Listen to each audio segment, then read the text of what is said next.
The Vrixtal hunting ground stretched across the crimson valleys of Theta 9, where the galaxy's apex predators trained their young in the ancient ways of the hunt. Here, among crystalline rock formations and bioluminescent vegetation, the cubs of the Vrixtal, six-limbed creatures with obsidian scales and eyes like molten gold, learned to stalk, to strike, to survive. It was young Carix who found it first. The helmet lay half-buried in scorched earth, near the edge of what had once been a human settlement. The colony had been abandoned 3 cycles ago after the breach, that catastrophic event when dimensional rifts had torn through this sector, swallowing entire cities in waves of reality-warping energy. The Vrixtal had claimed these lands afterward, as was their right as the strongest species in the quadrant. Elder Zarkoth, Carix chittered, his translator collar rendering his excitement into galactic standard.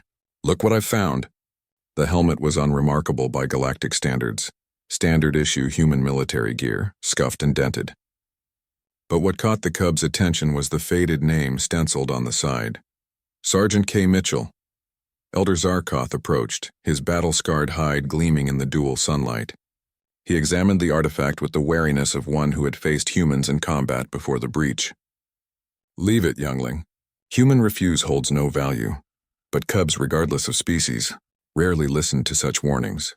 By nightfall, Carix had brought the helmet to the den, where 5 other cubs gathered around their prize with fascinated chirps and growls. They took turns wearing it, laughing at how it sat awkwardly on their elongated skulls, meant as it was for the strange round-headed bipeds. "I am human Carix," one cub declared, stomping around dramatically.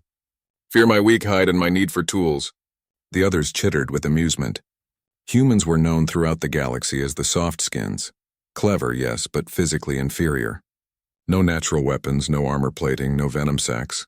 They required artificial enhancements just to survive on worlds that Vrixtal cubs could navigate with ease. But when young Silantha placed the helmet on her head, something unexpected happened. The helmet hummed to life. A holographic display flickered within the visor. Tactical readouts, environmental data, and then startlingly a video log. The cubs froze as a human face materialized before them. She was young, with dark hair pulled back and eyes the color of Earth's oceans. Eyes that carried the weight of too many battles. Sergeant Katniss Mitchell, log entry 847. The recording began. Her voice was steady, but there was an edge to it. "It's been 3 weeks since the breach opened. Civilian evacuation is 92% complete. But the rifts are expanding faster than predicted. Command has ordered full retreat, but..." She paused and the cubs saw her jaw tighten.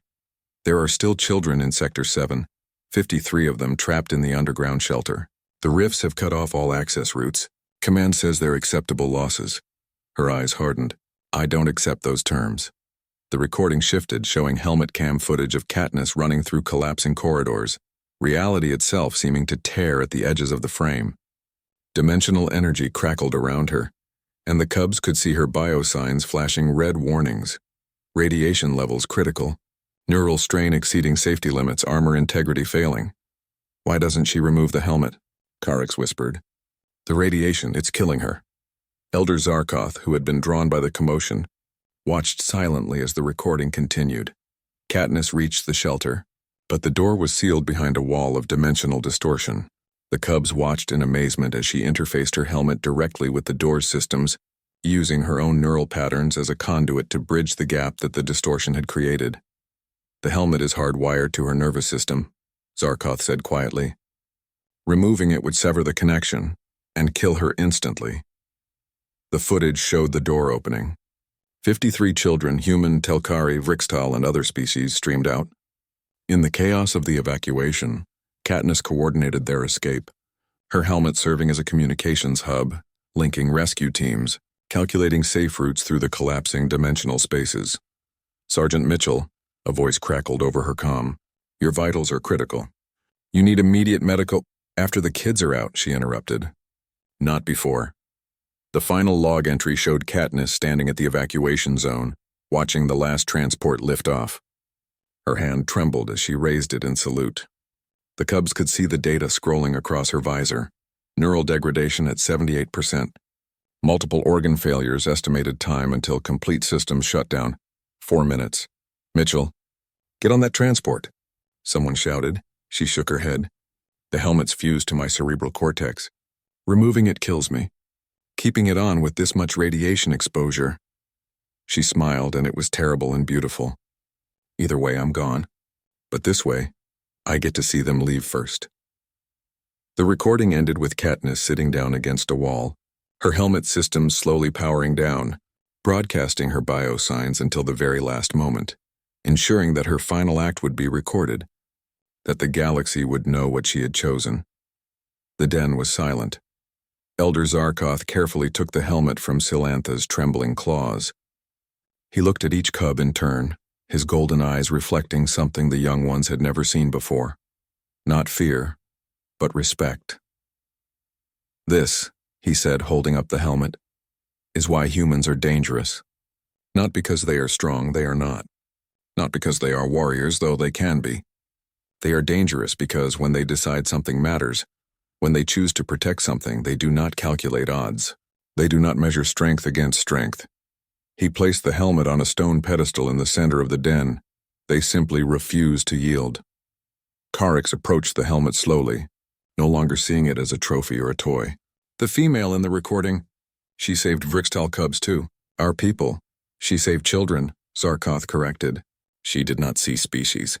She saw beings who needed protection, and she became their shield. He looked at his students. This is the lesson, younglings. The galaxy measures strength in claws and venom in scales.